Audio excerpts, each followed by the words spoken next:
가까이에서 우리를 돌보시고 지켜주시는 우리 주님의 은혜와 사랑이 예배하는 모든 성도님들 심령 가정에 넘치시기를 축복합니다. 지난 시간에 우리가 창세기를 읽으면서 소돔 성문에 앉아서 허공을 바라보고 있는 그 롯에게 천사들이 찾아와서 이 부패한 소돔성이 멸망할 것이라는 그 소식을 알려줍니다. 그리고 오늘 본문에서는 롯과 그 가족들에게 빨리 이 멸망의 자리를 피해서 가라, 피난하라는 그 말씀이 들려지고 있습니다. 12절에 보니까 그 사람들이 롯에게 이르되 이 외에 네게 속한 자가 또 있느냐? 네 사위나 자녀나 성중에 네게 속한 자들을 다 성 밖으로 이끌어내라. 하나님 참 좋으신 하나님이십니다. 롯에게, 가만히 있는 롯에게, 허공을 바라보고 있는 롯에게 찾아오셔서 이렇게 구원의 말씀을 들려주고 있습니다. 죄가 가득한 이 소돔, 왜 왔습니까? 자기 발로 왔습니다. 롯이 자기가 좋아서 자기 발로 와서 자기가 살고 있는 그곳에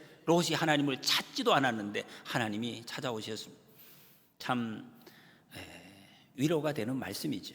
하나님이 우리에게 찾아오셨습니다. 나 같은 죄인에게, 내가 하나님에게 잘한 것도 없는데 주님이 찾아오셔서 나를 건져내 주시고 구원해 주시는 하나님, 구원의 하나님을 여기에서 우리에게 보여주고 있습니다. 그런데 이 성경에 보면 왜 이렇게 하나님께서 롯에게 찾아오셨는가? 롯에게 구원의 손길을 하나님 왜 이런 사람에게 구원의 손길을 펼치고 있는가? 그 이유를 뒤에 28절에 보면 아브라함을 기억해서 하나님이 롯을 이렇게 구원해 주신다 말씀하고 있습니다. 세상에 이런 원리가 사람들 눈에 잘 보이지 않습니다. 아브라함이 롯을 위해서 기도했기 때문에, 롯은 아브라함이 자기를 위해서 기도했는지도 아마 기억을 못하고 모를 것입니다. 그런데 그 기도 때문에 하나님께서는 그 기도를 기억하시고 롯을 구원해 주시는 거예요. 하나님의 구원의 원리입니다. 우리도 똑같습니다. 지금 저와 여러분들이 이 자리에 있는 것은 누군가의 기도, 그 기도의 열매로 우리가 여기에 서 있다는 것입니다. 이런 은혜를 말할 수 없는, 상상하지도 못한 은혜를 우리가 지금 받고 있다면, 당연히 안다면 당연히 우리도 다른 사람의 구원을 위해서 정말 끝까지 기도하는 사명 우리가 감당해야 될 줄로 믿습니다. 하나님은 구원하시는 분, 누구든지 구원하시기를 원하십니다. 천사로부터 성의 멸망을 예고 듣고 롯이 이제 이렇게 반응하는 내용들입니다. 예비 사위들에게 가서 그 소식을 전했습니다. 천사가 와서 이렇게 하나님이 멸망시킨다고 하니 빨리 우리가 피해야 되겠다라고 이야기를 했을 때 사위들은 그 예비 장인 롯의 말을 듣고 그 반응이 농담으로 여겼더라 그랬습니다. 참 기가 막힌 일입니다. 지금도 이런 상황들을 가끔씩 볼 수는 있지만, 이런 상황이 여러분 우리 눈앞에서 내 가정에서 일어났다면 이 얼마나 참 기가 막힌 일입니까? 속이 무너지는 그런 일 아니겠습니까? 그 사위들이 그렇게 대답했다는 거죠. 아니 어르신, 이렇게 세상이 멀쩡한데 지금 잘 살고 있는데 어마어마한, 이 보십시오, 이게 집이 무너지겠습니까? 이 집이 얼마나 대단한데 안 무너집니다. 근데 어떻게 멸망한다고? 그 좀 말이 안 되는 것 같습니다. 지금 이렇게 살기 좋은데, 우리가 이렇게 과학을 발달시켜 놓았는데 아니 어떻게 이게 무너집니까? 상당히 잘난 척을 하는 거죠. 어르신 뭔가 몰라서 지금 그런 이야기, 무슨 멸망이 무슨 말입니까? 어른의 말씀을 우습게 여기고 있습니다. 자기가 옳다는 거죠. 여러분, 이 장면에서 우리는 두 가지를 볼 수가 있습니다. 평소에 롯이 어떤 삶의 모습을 그 후배들에게 보여줬는지를 추측이 됩니다. 아마 어른이 말했는데 아무리 속으로 그런 생각이 있더라도 겉으로 대놓고 어르신 농담하십니까? 이렇게 어떻게 반응을 할 수가 있습니까? 아마 롯이 평소에 농담으로 많은 이야기를 했지 않았나.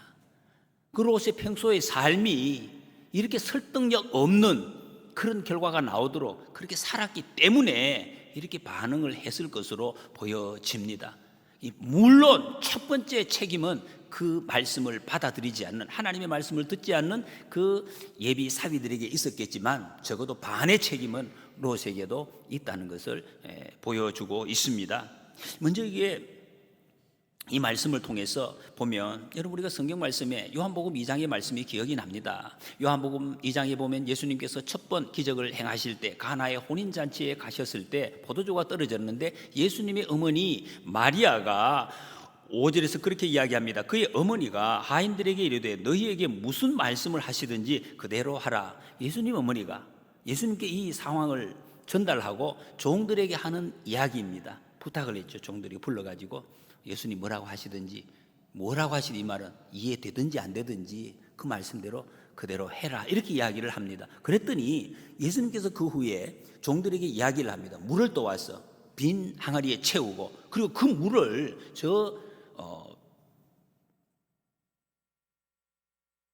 연회장에게 갖다 주라 그래요. 그 물을 채우고 물을 갖다 주라 갖다 줬더니 물이 포도주로 변하는 기적이 일어났습니다. 여러분 이 기적이 물론 예수님께서 하셨기 때문에 났지만은 그 기적의 원천, 기적에 쓰임받는 그 원천이 어디에 있었는지를 성경이 밝히고 있습니다. 마리아가 종들에게 이야기를 했을 때 그 마리아가 이야기했기 때문에 그렇게 아까 말씀하셨는데 뭐 말도 안 되네, 말이 안 되잖아요. 물을 어디다 갖다 줍니까? 말이 안 되지만은 그냥 순종을 했습니다. 이걸 보여주고 있습니다. 말도 안 되는 말씀에 순종할 수 있었던 원동력이 마리아에게 있었다. 마리아가 평소에 어떤 삶을 동네에서 살았던지를 잘 보여주는 그런 단적인 예라 할 수가 있습니다. 여러분 이것이 바로 오늘날 저와 여러분들의 책임이기도 합니다. 먼저 부름받은 우리들 하나님의 말씀을 우리는 먼저 들었습니다. 알고 있습니다. 이 교회에 섬기는 앞장서 섬기는 다 지도자이라고 할 수가 있습니다. 믿지 않는 사람들, 교회 나오지 않는 사람들은 성경의 권위를 모릅니다. 성경의 말씀도 모릅니다. 성경에 어떤 말씀의 권위가 있는지도 모른다는 거 어떻게 볼 수가 있습니까? 우리를 통해서 우리가 말씀을 믿고 순종하는 것을 보고 하나님 말씀 저렇게 순종하는 거구나, 순종하니까 저렇게 하나님이 인도하시는구나 하는 것을 보여주라 이런 말씀. 그래서 여러분 원래 우리 교회에서 이런 교회의 표를 정했습니다. 섬도사 삶의 예배, 섬기고 도와주고 사랑함으로 우리의 삶을 통해서 하나님 앞에 예배드리는 것, 이것을 세상 사람들에게 보여주는 그것이 우리의 책임이다 하는 것을 우리는 확인하는 것입니다. 그래서 예수님을 모르는 사람들이 나도 저런 예배 한번 드려야겠구나, 저런 예수님을 나도 믿어야겠구나 라는 생각이 들도록 하라는 것입니다. 이것이 여러분 우리의 성도의 정체성입니다. 세상에서 주님이 우리를 부르신 목적이라는 것입니다. 15절에 보면 동틀 때에 천사가 롯을 재촉하여 이르되 일어나 여기 있는 내 아내와 두 딸을 이끌어내라, 이성의 죄악 중에 함께 멸망할까 하노라 그랬습니다. 재촉했다 이 말은 빨리 가야 되는데 안 가고 계속 뭉기적거리고 있으니까 천사가 와서 다시 재촉을 합니다. 빨리 일어나라, 지금 빨리 가야 된다, 그런 장면입니다. 그러면서 이성의 죄악 중에 함께 멸망할까 하노라. 여러분 여기서 어떤 마음이 느껴집니까? 하나님의 마음이 함께 멸망할까 하노라. 이 말은 롯, 너와 너 가족들은 같이 멸망하면 안 돼.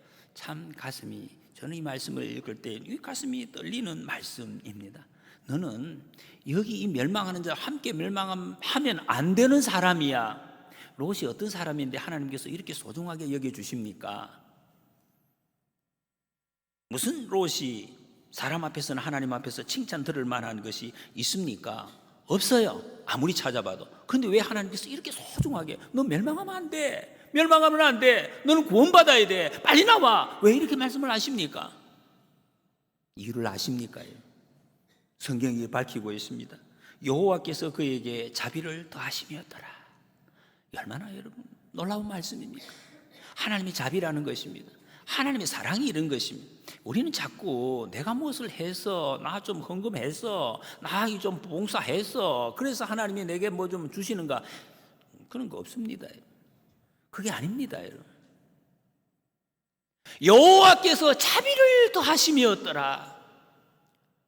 저도 여러분도, 여러분 우리가 여기에서 하나님 앞에 하나님을 고백할 수 있고 찬송할 수 있는 것은 하나님의 자비를 입었기 때문입니다. 자격 없는 나를 하나님 앞에 예배하게 하셨고 하나님의 그 복을 누릴 수 있는 길로 인도해 주셨기 때문이라, 그런 말씀. 하나님의 은혜를 입었습니다. 베드로서 2장 7절에 보면 지난 주일에도 우리가 들었습니다. 하나님께서 이 롯을 의로운 롯이다, 우리에게도 똑같이 불러주십니다. 의롭지 않은데 의의 옷을 입혀주시고, 너 의롭다, 우리는 이해 안 돼요. 이해도 안 되고 내가 아무리 생각해도 아닌 것 같아. 그런데 주님은 그렇게 인정을 해 주신다는, 이게 신비한 하나님의 사랑입니다. 하나님의 은혜라는 것이 그 구원해 주십니다. 그런데 그 다음 내용이 조금 더 의외입니다. 16절을 다시 보시면, 그러나 롯이 지체하며 그 사람들이 롯의 손과 그 아내의 손과 두 딸의 손을 잡아 인도하여 성 밖에 두니, 천사가 다시 재촉을 합니다. 빨리 나와야 된다, 빨리 나와야 돼, 큰일 났다, 빨리 나와라 하는데도 민기적 거리면서 안 나가고 있다. 그러면서도 하는 말이 이런 말을 합니다. 그러나로 시작을 합니다. 아니, 멸망을 하는데 망한다고, 이거 망해, 다 무너져, 빨리 가. 그러면 예 하고 정신없이 뛰어나가야 이게 정상인 것 같은데 그렇게 하지 않아요. 안 무서운가 봐요. 꾸물거리고 있습니다. 안 나가. 왜 그랬습니까? 왜 안 나가죠? 지금 무너지는데, 멸망을 하는데 왜 안 나갑니까? 미련 때문에. 미련이 있는 거예요. 이거 아주 큰 미련이 있습니다. 알면서도, 알아요, 말은 들었습니다, 이 멸망할 것이다를 아는데 발이 안 떨어집니다. 미련이 있습니다. 이건 우리도 똑같습니다. 우리가 마지막 심판이 있는 거 압니다. 하나님 말씀 우리는 들었어요. 하나님 예수님 오시면 다 이 땅이 하늘이 두루마리처럼 말려 올라갈 것이고 땅의 모든 산이 옮겨질 것이고 다 흔적도 없이 사라질 것입니다. 개인의 마지막도 있습니다. 우리 조만간에 우리 끝날 것 아닙니까? 다 끝나요. 세상에 그 마지막이 있으면 다 알고 있습니다. 있는데 언제 이게 확실히 아느냐 말이에요. 알기는 아는데 확실히 알 수가 없어요. 언제 확실히 압니까? 이것이 확실하게 끝이 있구나, 내 인생의 끝이 있구나, 이 세상에 종말이 있구나. 그것은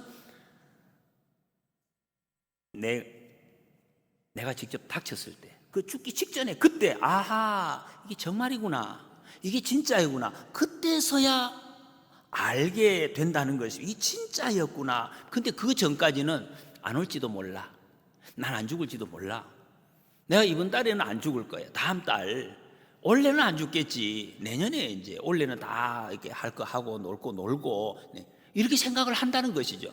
그게 마지막 그때가 내 머릿속에 당장 이게 닥쳐야, 아하, 이거 왔구나, 올 것이, 이렇게 깨닫는다, 그런 말씀입니다. 여러분, 우리가 그 전에 진짜 온다는 것이 어떻게 하면 믿어질까요? 하나님께서 정말 하나님이 내 속에서 확실하게 살아계시는구나, 이게 믿어져야 이 말씀이 믿어지는데, 이 말씀이 어떻게 믿어집니까? 우리가 하나님을 믿을 때 우리 속에 계시는 성령님께서 그 말씀이 들려질 때 내가 온전히 받아들이고 아멘 할 수 있도록 해 주셔야 돼요. 성령 충만한 사람이라야 이 말씀이 확신이 되어지는데, 이게 확신이 안 되어진다, 그런 말, 지금 롯이 그런 상태입니다. 그러니까 이게 준비를 못한다는 것입니다. 믿어지지 않으니까 준비를 못하니, 하나님의 말씀 붙들고 이것이 정말로 믿어지면 주변에 있는 모든 눈에 보이는 것들, 확실한 것들, 기쁜 것들, 슬픈 것들, 아픈 것들, 속상한 것들, 이런 것이 아무것도 아니다. 왜? 무너지기 때문에. 여러분, 무너진다는 것이 확실히 알면 어떻게 거기에 우리가 붙들려서 어떻게 할까 이러고 있겠습니까? 그렇지 못하지요. 여러분, 그것은 아무것도 아니다. 잠시 후에는 다 없어지는 것을 알고 오늘 이 순간을 주님 앞에서 주님과 동행하며 찬송하며 살아갈 수가 있다. 이것이 여러분 믿음의 삶입니다. 심판을 준비하며 사는 거예요. 롯이 세상에 대한 깊은 미련이 지금 있는 것을 봅니다. 롯 안에는 더 심했습니다. 도시 문명이 좋았다는 거예요. 인간이 발달시켜 놓은 도시 문명, 우리가 창세기를 배우면서 계속해서 우리가 확인을 했습니다. 도시 문명은 죄의 문명입니다. 멸망의 문명, 인간의 문명, 그걸 대표하는 것입니다. 근데 그게 너무 좋았어요. 좋은 정도 기가 막힙니다. 지금 우리가 누리고 있는 것입니다. 여러분, 얼마나 지금 과학 기술 문명이 발달을 했습니까? 집에서 정말 여러분 주부님들 손끝에 물 별로 묻힙니까? 정말 물 묻힐 필요가 없습니다. 가만히 있어. 농사도 요새 발에 물을 안 묻히고 농사 짓는다고 하죠. 집에서 얼마나 얼마나 세탁기, 건조기 다 말려져요. 시간도 필요 없습니다. 자동으로 다.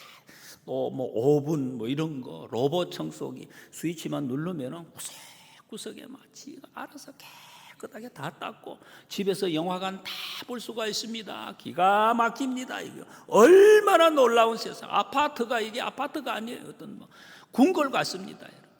이런 세상 얼마나 좋습니까? 몸에 완전히 배었습니다. 코앞에 심판이 닥쳐와도 심판이 있다고 말씀하시는데 이 재물과 모아놓은 이런 편리함과 또 놀러 다니는 이런 일에 얼마나 강력하게 끌어당기는지 알 수가 없습니다. 너무 힘있게 끌어다닙니다. 이런 것들이 여러분 실제로 영향을 미쳐요. 얼마나 실제적입니까? 좋습니다. 편리합니다.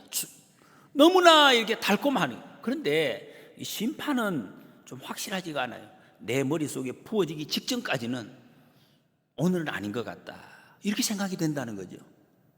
이게 참 우리 인간의 어리석은 모습이고 안타까운 모습입니다. 롯이 지금 그런 모습을 취하고 있습니다. 그래서 성경은 하나님을 아는 것이 생명이다 말씀해요. 생명이에요. 하나님을 알아가는. 호세아 6장 3절 그러므로 우리가 여호와를 알자, 힘써 여호와를 알자. 그의 나타나심은 새벽 빛같이 어김없나니 비와 같이 땅을 적시는 늦은 비와 같이 우리에게 임하시느니라.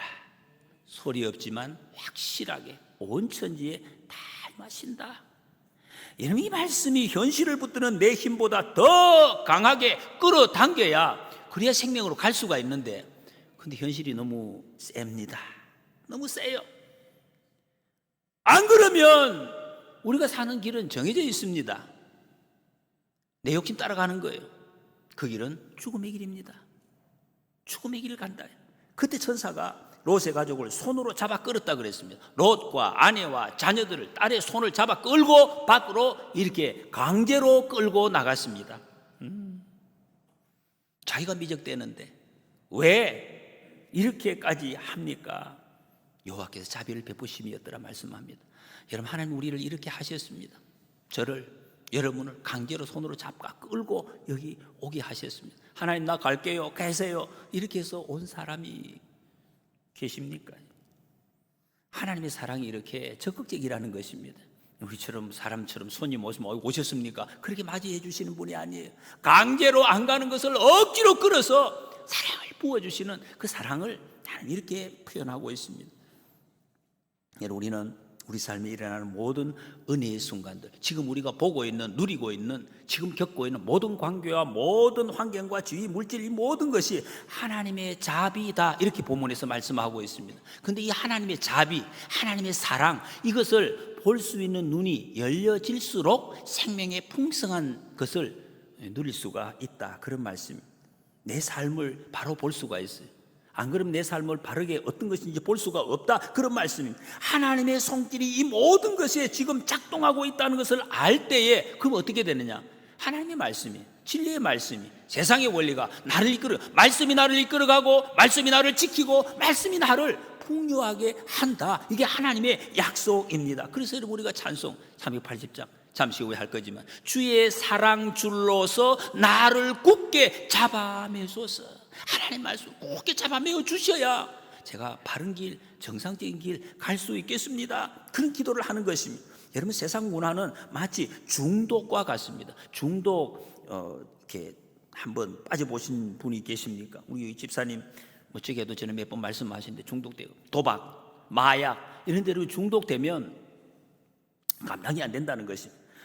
목사님, 임상현 목사님이라는 분이, 제가 이 간증을 들어봤습니다. 도박, 마약, 중독 되신, 나중에는 목사님 되셨지만 목사님 되기 전에 이 중독을 자기가 빠져가지고 100억 재산을 다 탕진했답니다. 오직 도박으로 다 탕진하고, 그리고 이제 뉘우치고 깨달아서 목사님으로 임직을 받았어요. 목사님이 됐습니다. 하나님 말. 그리고 자기처럼 도박에 빠진 사람들을 도와주는 그런 이제 사람들을 모아서 여러분 이렇게 하면 이길 수 있다, 다 가르쳐주고 했다는 것입니다. 그런데 이분이 다시 또 빠졌다는, 목사 되고 나서도 도박을 또 시작을 했다는 거예요. 도박하고 이 중독에 빠졌다는 거예요. 그 주중에 하다가 어떨 때는 주일날까지, 목사가 주일날 도박. 이게 여러분 연결이 됩니까? 그런데 그러다가 여러분 설교 시간에 안 오고 도박하러 갔다. 그게 너무나 웃기지요, 여러분. 이분이 그런 이야기를 하더라고. 여기 다른 사람을 세워놓고 자기는 이 시간에 그만큼 이게 강렬하다라고 그분이 이야기하더라고. 이게 뭡니까? 교회도 필요 없어요. 아무것도 필요 없는 거예요. 완전히 빠졌다니. 참는 것으로 안 된다. 참는 것으로. 자기 몇 년 참았대요. 목사 되고 7년 동안 안 했대요. 깨끗하고 다 자기 다 나은 줄 알았대. 그런데 7년 지나고 옛날 친구를 만났는데 한번 가볼까? 딱 그 한마디. 그냥 한마디에 바로 그래 하고 갔다. 그래서 그분이 고백해. 참는 것으로 되는 것이 아니다. 이 중독이라는 것은 이만큼 무서운 것이고 강력하고 달콤한, 세상에서 가장 달콤한, 그러니까 빠지는 거지. 그래서 다 버립니다. 아내도 버리고 재산도 버리고 자식도 버리고 교회 다 버린다. 버릴 수밖에 없다는 것입니다. 못 끊는다. 어떻게 끊는가? 하나님의 은혜를 주시지 않으면, 집사님 계시자, 하나님의 은혜 아니면 안 되지. 하나님의 은혜가 없으면 안 되지. 안 된다. 그래서 여러분, 우리의 기도가 주의 나를 불쌍히 여겨 주옵소서. 주님이 불쌍히 여겨 주시지 않으면 나는 이거 아무것도 안 됩니다. 할 수가 없습니다. 나를 시험에 빠지지 않도록 주께서 나를 건져 주옵소서. 악에서 구해 주옵소서. 예수님이 왜 이 기도를 우리에게 하라고 알려주셨겠습니까? 이 기도 하지 않으면 이거 겉으로 멀쩡한 것 같아도요, 감당이 안 됩니다. 17절 20절에 보면 천사들이 롯한테 빨리 산으로 도망하라고 합니다. 그런데 롯은 도망을 빨리 하지 않아요. 다른 곳으로 가려고 합니다. 다른 곳으로. 왜 저 산으로, 천사가 가라고 하는 곳으로 왜 가기 싫은가? 그 이유가 기가 막힙니다. 너무 멀어요. 이게 누구 대답 같습니까, 여러분? 너무 멀어요.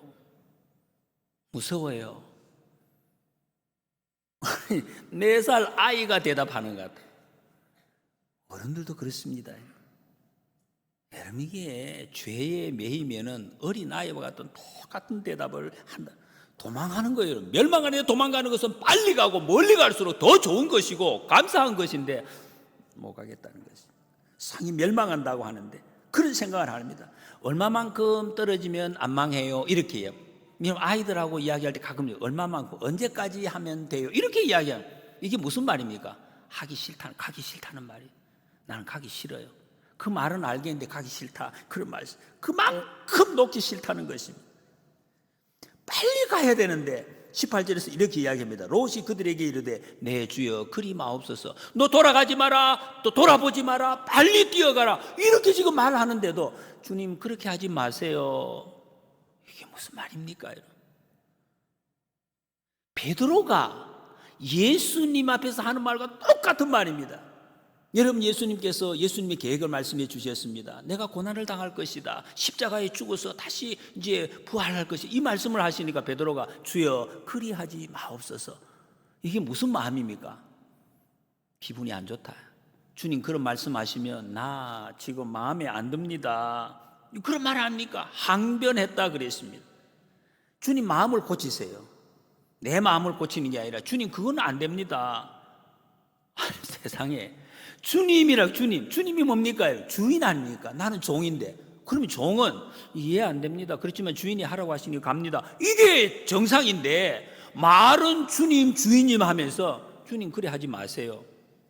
아니, 앞뒤가 안 맞죠. 앞에 주님이라고 부르지 말든지 뒤에 걸 하지 말든지 둘 중에 하나를 해야 되는데 이상한 말을 지금 하고 있습니다. 여러분, 우리 똑같이 지금 고백하고 있습니다. 예수님을 주님이라고 우리가 부르고 있습니다. 여러분, 주님이 내게 말씀하시는데 어떻게 지금 대답을 하고 계십니까? 우리가 실제로 살아갈 때 예수님의 뜻과 전혀 관계없는 삶을 혹시 살아가시지는 않습니까? 내 중심입니다. 내 중심. 예수님 중심이 아닙니다. 주님 중심이 아니라 내 중심으로 내 중심으로 생각하고 말하고 행동하는 것. 이게 여러분 죄입니다. 죄의 정의가 이것입니다. 예수님 중심에 내 중심으로 말하고 내 중심으로 생각하고 내 중심으로 행동하는, 이게 주님이 가장 미워하시는 죄라는 것입니다.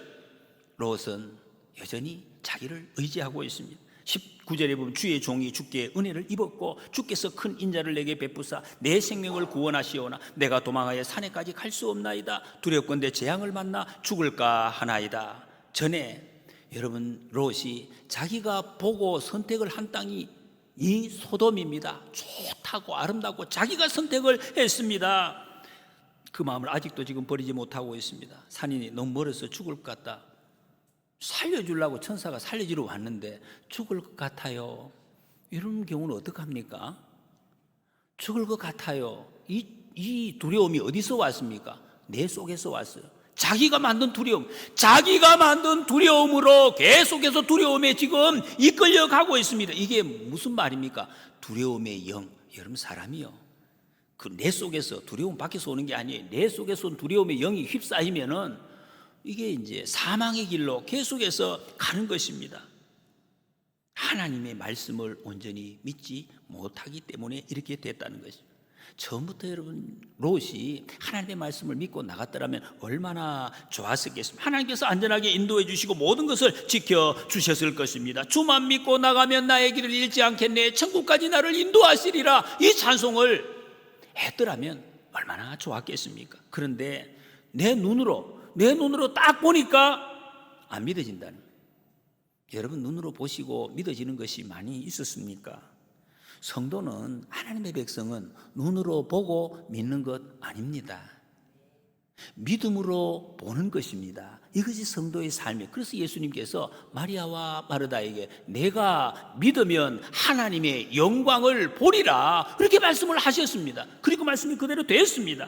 주님을 기뻐하고 주님께 전부 맡길 때에 내 던진다는 것입니다. 그러면 주님께서 책임지시겠다, 그 약속하셨습니다. 시편 37편 5절 6절에 내 길을 여호와께 맡기라, 그를 의지하면 그가 이루시고 내 의를 빛같이 나타내시며 내 공의를 정오의 빛같이 하시리로다, 약속하셨습니다. 20절에 보니까 보소서 저 성읍은 도망하기에 가깝고 작기도 하오니 나를 그곳으로 도망하게 하소서. 이 다른 또 이유까지 갖다 댑니다. 산으로 도망하라고 하는데 자기는 다른 곳으로 소알성으로 가겠다고 합니다. 그 이유를 또 이렇게 됩니다. 거기는 작고 가깝기 때문에 거기 가도 되겠다는 것이, 이게 무슨 이유가 됩니까? 얼핏 들어도 말이 안 돼요. 말이 안 되는 말을 이렇게 주님 앞에서 하고 있습니다. 핑계를 대는 거죠. 이 핑계 저 핑계 계속해서 대고 있습니다. 참 안타깝습니다. 우리의 제 모습을 보는 것 같습니다. 하나님 말씀하시죠. 아멘 할렐루야 그러면 되는데 이걸 못해. 이 핑계 저 핑계 계속해서 대고 있습니다. 소알성이 어떤 성입니까? 왜 자꾸 이런 핑계를 대는지 아십니까? 창세기 13장에 보면 소알에 대해서 잠깐 설명이 있습니다. 10절에 이에 롯이 눈을 들어 요단 지역을 바라본즉 소알까지 온 땅에 물이 넉넉하니 여호와께서 소돔과 고모라를 멸하시기 전이었으므로 여호와의 동산 같고 애굽 땅 같았더라. 소알까지 그랬어요. 소돔의 그 풍부함이 소알까지입니다. 소알 지나면 없어요. 풍부함이 없어요. 소알까지는 그래도 소돔의 이 풍부한 도시의 문화를 그래도 내가 좀 누릴 수, 그게 마질이다, 그런 말씀입니다. 세상에 자기가 보기에 세상의 풍요의 제일 끄트머리 거기까지, 그거 누릴 수 있는 데까지 내가 도망가야 되겠다, 이런 생각을 하는 것입니다. 산으로 도망하라. 주님의 이 말씀은 안전한 곳으로 가라는 것입니다. 죄로부터 완전히 벗어나라, 끝까지 가라, 죄와 상관이 없는 사람으로 살아라, 이런 뜻인데 롯이 그런 마음이 없었습니다. 완전히 벗어나는 것 없고 주님 손 한 손 붙들고 세상의 그 풍요함 하나 붙들고 이렇게 같이 내가 한번 갔으면 갈 길이 없습니까? 라고 지금 이야기를 하고 있습니다. 여러분 이 지금 말씀은 이후에 닥칠 롯의 삶을 암시하고 있습니다. 다음 시간에 우리 읽을 예정입니다. 롯의 삶이 어떻게 되는지.